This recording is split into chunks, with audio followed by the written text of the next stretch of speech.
सबसे पहले बड़ी खबर पटना से, जहां बैंक घोटाले के आरोपी नीरव मोदी पर शिकंजा कसा है।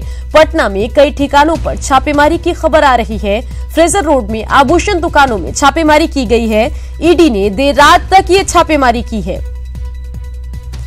तो बड़ी खबर पटना से आपको बता रहे हैं, जहां बैंक घोटाले के आरोपी नीरव मोदी पर शिकंजे की खबर है। पटना में कई ठिकानों पर छापेमारी की गई है। फ्रेजर रोड में आभूषण दुकानों में छापेमारी की गई है। ईडी ने देर रात तक छापेमारी की है। चलिए सीधा रुख करते हैं पटना का, जहां से हमारे संवाददाता संजय फोन लाइन से हमारे साथ जुड़ गए हैं। संजय, बैंक घोटाले के आरोपी नीरव मोदी पर शिकंजा कसा है। पटना में कई ठिकानों पर छापेमारी की खबर आ रही है। क्या कुछ छापेमारी में मिला है और किस तरीके से ये छापेमारी आगे बढ़ रही है, ये बताइए। तो कन्या देखिए, दरअसल पंजाब नेशनल बैंक से जुड़ा हुआ मामला है और 11,000 से अधिक का ये घोटाला है। देशव्यापी घोटाला है ये। और इस पूरे मामले में जो मुख्य आरोपी है नीरव और उसके उनके जो लोग हैं, उनके खिलाफ मनी लॉन्ड्रिंग एक्ट के तहत 31 जनवरी को FIR दर्ज किया गया था। और उसी कड़ी में ये राजधानी पटना में जो नीरव मोदी चूंकि ये ज्वेलर किंग है और इसकी कई ठिकाने हैं, कई दुकानें हैं इसके देश भर में। और इसी कड़ी में शुक्रवार की देर रात ये छापेमारी शुरू की। रात भर ये छापेमारी चली राजधानी पटना के कई इलाकों में। कोतवाली थाना क्षेत्र, बोरिंग रोड, तमाम जो ठिकाने हैं वहां पर ये छापेमारी चली है। गीतांजलि ज्वेलरी शॉप बताया जा रहा है। ईडी के अधिकारी इस छापेमारी में शामिल थे और कई घंटों तक छापेमारी चली, जिसके बाद प्रवर्तन निदेशालय के अधिकारियों ने कई जो रिकॉर्ड हैं गीतांजलि ज्वेलर्स के, उनको चेक किया है। इसके साथ ही धोखाधड़ी से जुड़ी हर एक पहलू पर बारीकी से नजरें घुमाई गई अधिकारियों द्वारा। हालांकि आधिकारिक तौर पर ये कुछ बताने से मना किया अधिकारियों ने, लेकिन उन्होंने इतने जरूर संकेत दिए हैं कि ये जो देशव्यापी अभियान चल रहा है छापेमारी का, उसी कड़ी में राजधानी पटना में छापेमारी की है। कई ऐसे जो ज्वेलरी थे जिनको जब्त कर ईडी के अधिकारी अपने साथ ले गए हैं। और जो देशव्यापी ये छापेमारी चल रही है उसमें अब तक 29 प्रॉपर्टी अटैच करने की बात ईडी के हवाले से आ रही है। जी, तमाम जानकारी के लिए आपका शुक्रिया। धनबाद की नीरज सिंह हत्याकांड में बड़ी सफलता मिली है। गोरखपुर की एसटीएफ को ये बड़ी सफलता मिली है। मुन्ना बजरंगी गैंग के 2 शूटर गिरफ्तार किए गए हैं। आरोपियों के पास से पिस्टल, तमंचा और बाइक बरामद किया गया है। मुन्ना बजरंगी गैंग के ये शूटर हैं, जिनका नाम धनेश यादव और अभिनव सिंह बताया जा रहा है। नीरज सिंह हत्याकांड में वांटेड था अभिनव सिंह। फैजाबाद में जिला पंचायत सदस्य की हत्या करने अभिनव आया था। फैजाबाद के कोतवाली इलाके से एसटीएफ ने इसकी गिरफ्तारी की है। तो अहम खबर आपको बता रहे हैं, जहां धनबाद के नीरज सिंह हत्याकांड में बड़ी सफलता हाथ लगी है। नीरज सिंह हत्याकांड में अभिनव सिंह वांटेड था, अब इसकी गिरफ्तारी हो गई है। गोरखपुर की एसटीएफ को ये बड़ी सफलता मिली है। मुन्ना बजरंगी गैंग के 2 शूटर गिरफ्तार किए गए हैं। आरोपियों के पास से पिस्टल, तमंचा और बाइक बरामद किया गया है। मुन्ना बजरंगी गैंग के शूटर हैं धनेश यादव और अभिनव सिंह। नीरज सिंह हत्याकांड में अभिनव सिंह वांटेड था। फैजाबाद में जिला पंचायत सदस्य की हत्या करने के लिए अभिनव यहां आया हुआ था। फैजाबाद के कोतवाली इलाके में एसटीएफ ने ये गिरफ्तारी की है।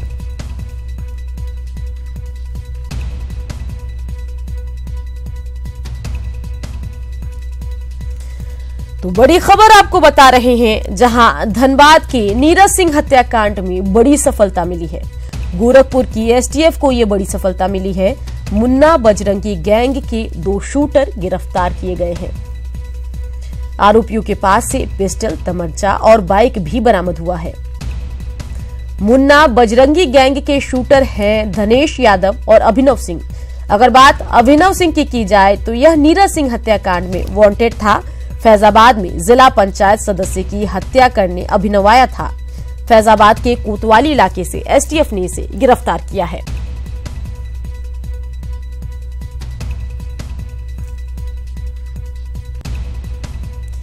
तो अहम खबर धनबाद से आपको बता रहे हैं, जहां नीरज सिंह हत्याकांड में बड़ी सफलता हाथ लगी है। नीरज सिंह हत्याकांड में वांटेड अभिनव सिंह गिरफ्तार किया गया है।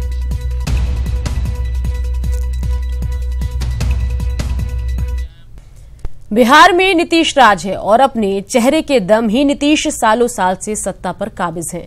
लेकिन इस बार एक युवा उन्हें खुली चुनौती दे रहा है। ये रिपोर्ट देखिए।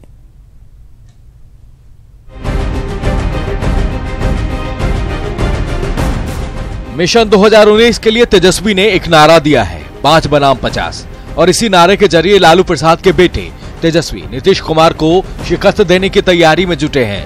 नीतीश जी को तो राजनीति करना है तो कम से कम ज्यादा से ज्यादा नीतीश जी राजनीति करेंगे तो 5 साल के लिए करेंगे। वैसे तो बीजेपी ने राजनीतिक हत्या कर दिया, लेकिन ज्यादा से ज्यादा 5 साल, और हमको तो कम से कम 50 साल करना है राजनीति। तो आप लोग शक्ति तो यहां ना दीजिए, आप लोग मजबूती यहां दीजिए, यही तो हम आप लोगों से मांग रहे हैं। अब सवाल यह उठता है कि क्या तेजस्वी में वो दमखम है कि नीतीश कुमार से वो बराबरी कर सकें, क्योंकि नीतीश कुमार अपने चेहरे का लोहा सभी को मनवा चुके हैं। जानकार भी मानते हैं कि नीतीश के चेहरे का जलवा ही है कि सभी पार्टियां गाहे बगाहे उनके नजदीक आते रहे हैं। तेजस्वी के समर्थक ताल ठोक रहे हैं तो विरोधी मजाक उड़ा रहे हैं। वर्तमान में जो तेजस्वी जी का चेहरा है और जो कार्य प्रणाली है, समरसता का जो भाव है, सबको लेकर साथ चलने की जो उनके अंदर मेधा है, इसका पूरा बिहार कायल है। और नीतीश जी का जो वर्तमान चेहरा है वो बदनुमा हो चुका है। तेजस्वी यादव को ये रात में सपना देखना चाहिए, दिन में सपना नहीं देखना चाहिए। तेजस्वी यादव का जिस प्रकार का जो है से रहा है, अभी राजनीति में नए आए हैं और शुरुआत हुई है, और शुरुआत में उनका चेहरा जिस प्रकार से दागदार हो चुका है, ईडी,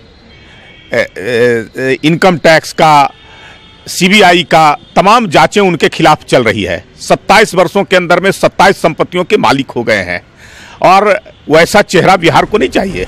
बीजेपी तेजस्वी की दावेदारी को भले ही दरकिनार करे और ये मान भी लिया जाए कि नीतीश के चेहरे के सामने तेजस्वी का कद थोड़ा छोटा है, फिर भी ये बात तो सच है कि तेजस्वी जिस आक्रामक तेवर से विरोधियों पर हमलावर हो रहे हैं, 2019 के लिए किसी बड़ी चुनौती से कम नहीं है। Amit Kumar Singh, ETV news, Patna.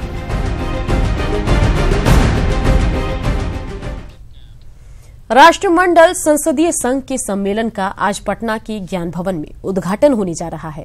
इस सम्मेलन में 52 देशों के प्रतिनिधि शामिल हो रहे हैं।